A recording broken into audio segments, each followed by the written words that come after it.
बाजार की एक सड़क पर गीता देवी अपनी छोटी सी टोकरी लेकर बैठी थी। उन्होंने दिवाली के लिए मिट्टी के दिए बड़े प्यार से बनाए थे। कुछ सादे थे और कुछ रंग बिरंगे, जिन पर छोटी छोटी नाजुक कलाकारी की गई थी। वह अपने दिए सजाकर बेच रही थी। सुबह की यह पहली बोहनी थी और गीता देवी की उम्मीदें बड़ी थीं। भीड़ में अचानक एक साधारण सी गाड़ी रुकी। हल्के पीले सूट में एक आदमी उतरा। ये जिले के डीएम अभी राठौर थे, जो दिवाली के लिए दिए खरीदने बाजार आए थे। अभी की नजर सड़क किनारे बैठे गीता देवी के रंगीन दियों पर पड़ी। वह सीधे उनके पास आए, जमीन पर बैठकर मुस्कुराकर बोले, अम्मा, ये दिए कितने दे रही हैं? गीता देवी ने एक क्षण अभी को देखा। उनकी आवाज में अपनापन था और चेहरे पर हल्की मुस्कान आई। उन्होंने कहा, ले ले बेटे, जो पसंद आए उठा ले। सादे वाले 20 देने हैं 50 रुपए के, और ये रंगीन वाले 20 हैं 100 रुपए के। अभी ने दियों को हाथ में उठाया और कहा, अम्मा, आप तो बहुत सुंदर दिए बनाती हैं, ये सारे रंगीन वाले मुझे दे दीजिए। गीता देवी का चेहरा खिल उठा। यह उनका दिन की पहली अच्छी बिक्री। वे जल्दी जल्दी दिए एक कागज के थैले में रखने लगी। तभी तेज आवाज के साथ एक पुलिस मोटरसाइकिल आकर उनके सामने रुकी। मोटरसाइकिल से एक भारी कद का इंस्पेक्टर उतरा। इंस्पेक्टर रितेश यादव। चेहरे पर घमंड और होठों पर पान की पीक के निशान थे। वह उतरते ही भारी आवाज में बोले, ए बुढ़िया, आज क्या क्या बेच रही है? उनकी नजर टोकरी में रखे सबसे बड़े और रंगीन दियों पर पड़ी। गीता देवी का झुर्रियों भरा चेहरा मुरझा गया। उनकी आवाज कांपने लगी। जी साहब, दिए हैं, उन्होंने कहा। इंस्पेक्टर ने अकड़ते हुए कहा, हाँ, दिख तो रहे हैं। ये बड़े वाले सब पैक करवा लेता हूं। थाने में दिवाली मनानी है और कुछ बड़े लोगों के घरों पर भिजवाने हैं। मेरे पास टाइम नहीं है। गीता देवी के हाथ रुक गए। वे जानती थीं कि इन्हें बनाने में उन्हें 2 दिन लगे थे और सबसे अच्छी कीमत मिलने की उम्मीद थी। उन्होंने हिम्मत करके धीरे से कहा, साहब, ये 500 रुपए के हैं। इंस्पेक्टर रितेश जोर से हंसे और बोले, पैसे पैसे तुझे मैं दूंगा। शुक्र मान कि मैं तेरा सामान उठा रहा हूं, वरना यह टोकरी यही रह जाती। उनकी तीखी, याद दिलाने वाली आवाज ने गीता देवी की आंखें भर दी। पिछली बार उन्होंने उनकी सब्जियों की टोकरी पलट दी थी और पूरा दिन का नुकसान हो गया था। पास खड़े अभी राठौर यह सब देख रहे थे। यह देखकर अभी राठौर का खून खौल उठा। एक वर्दी वाला, जिसका काम लोगों की सुरक्षा है, वह एक गरीब औरत को इस तरह दबा रहा था। यह दृश्य देखकर अभी का दिल भारी हो गया। गीता देवी ने कांपते हुए हाथों से सारे बड़े दिए थैले में भरे और इंस्पेक्टर की ओर बढ़ा दिए। इंस्पेक्टर रितेश यादव ने थैला झपट लिया और मोटरसाइकिल की ओर बढ़ने लगा। तभी गीता देवी ने रोती हुई आवाज में कहा, साहब, घर में पोता बीमार है, दवा के पैसे नहीं हैं, आज की बोहनी भी नहीं हुई, कुछ दे दीजिए, भगवान आपका भला करेगा। ये सुनते ही इंस्पेक्टर का गुस्सा उबल पड़ा। वह मोटरसाइकिल से उतरा, तेजी से गीता देवी के पास आया और गुस्से में बोला, बहुत बात कर लेती है, पैसों की जरूरत है, रुक, मैं देता हूं। और बिना सोचे समझे उसने आगे बढ़कर गीता देवी की टोकरी पर जोर से लात मार दी। टोकरी गिर गई। सारे मिट्टी के दिए, गीता देवी की दिन भर की मेहनत, उनकी उम्मीदें, सब एक पल में टूटकर सड़क पर बिखर गईं। टूटे हुए दियों के टुकड़े ऐसे बिखरे थे जैसे गीता देवी का दिल टूट गया हो। इंस्पेक्टर ने गरजते हुए कहा, ये तेरे पैसे हैं। फिर धमकाते हुए जोड़ा, कल अगर यहां बैठी दिखी तो सीधे हवालात में डाल दूंगा, समझी? इतना कहकर उसने मोटरसाइकिल स्टार्ट की और तेजी से वहां से चला गया। पूरा बाजार एक पल के लिए सन्न रह गया। सबने देखा पर किसी ने कुछ कहा नहीं, क्योंकि सब जानते थे कि इंस्पेक्टर रितेश यादव से उलझने का मतलब मुसीबत बुलाना है। गीता देवी बिखरे हुए दियों को देखकर बिलक बिलक कर रोने लगी। मेरा सब बर्बाद हो गया, मेरी पूरी दुनिया उजड़ गई। कहते कहते आंसुओं से उनके हाथ पांव गीले हो रहे थे। वह उस छोटी सी टोकरी को याद कर रही थीं, जिसमें उन्होंने अपने पोते के ठीक होने और घर की खुशियों के लिए दिवाली के दिए रखे थे। अब सब छिन गया था। ऐसा लग रहा था जैसे उनकी दिवाली ही चली गई हो। अभी राठौर का दिल दुख से भर गया। वह तुरंत गीता देवी के पास आए, उनके कंधे पर हाथ रखा और बोले, शांत हो जाइए अम्मा, हिम्मत रखिए। उन्होंने चारों ओर देखा। लोगों की आंखों में गुस्सा था, लेकिन साथ में बेबसी और डर भी। अभी ने ऊंची आवाज में पूछा, क्या आप लोगों ने यह सब देखा? एक दुकानदार धीरे से बोला, साहब, हम रोज देखते हैं। ये इंस्पेक्टर हर छोटे दुकानदार से सामान ले जाता है और बिना पैसे दिए चला जाता है। जो मना करता है उसके साथ यही होता है। कोई कुछ नहीं कर सकता, वह पुलिस वाला है। सबकी निगाहों में डर था, किसी में बोलने की हिम्मत नहीं थी। अभि ने गीता देवी को पानी पिलाया, फिर अपने पर्स से नोट निकाले और उनकी हथेली पर रख दिए। 10,000। अम्मा, ये भीख नहीं है अम्मा, ये आपकी मेहनत का सम्मान है और मैं आपसे वादा करता हूं, जिसने आपके दिए तोड़े हैं उसका घमंड जरूर टूटेगा, उसे सजा मिलेगी।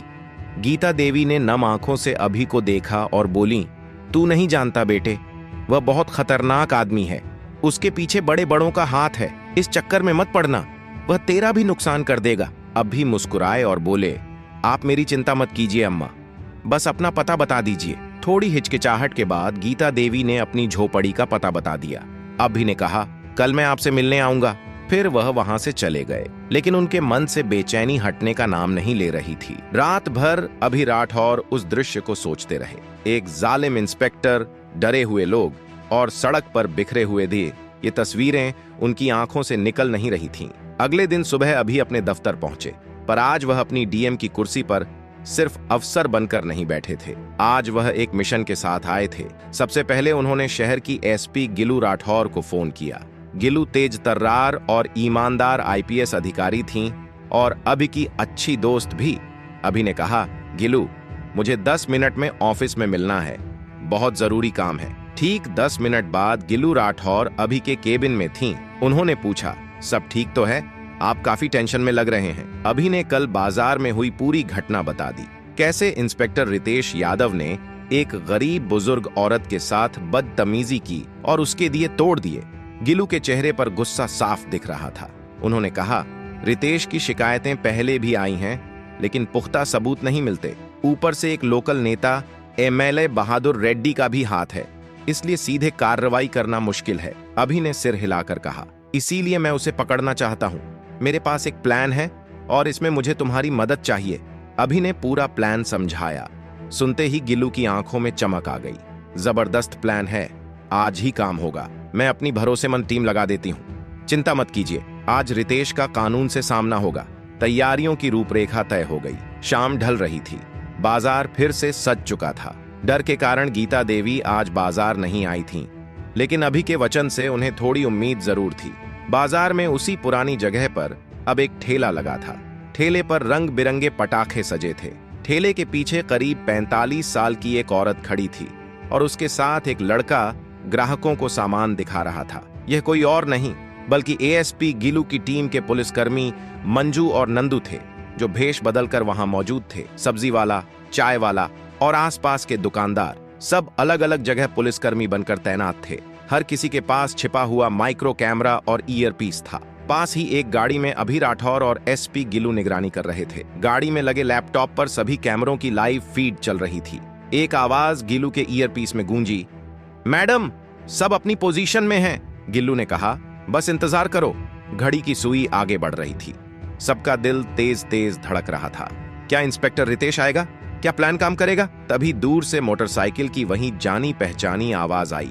अभि ने धीमे से कहा, वह आ रहा है। इंस्पेक्टर रितेश यादव अपनी वही अकड़ लिए बाजार में घुसा। आज वह गीता देवी को ढूंढ रहा था। जब वह नहीं दिखी तो उसके चेहरे पर कुटिल मुस्कान फैल गई। लगता है बुढ़िया डर गई। अच्छा है। तभी उसकी नजर पटाखों वाले नए ठेले पर पड़ी।